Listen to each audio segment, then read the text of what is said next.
জয় রাধা, জয় রাধা মদন মোহন, জয় শ্রী গুরুদেব।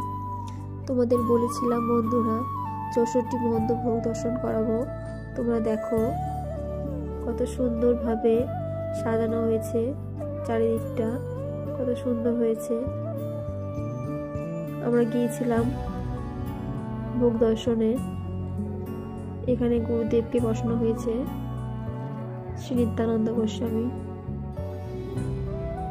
দেখো বন্ধুরা কত সুন্দরভাবে চারিদিকটা সাজানো হয়েছে।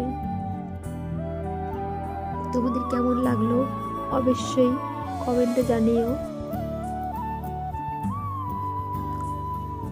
এখানে চরণমন্ত্র দেওয়া হচ্ছে।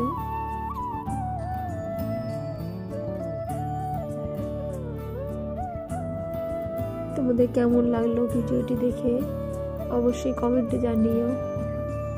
এবার তোমরা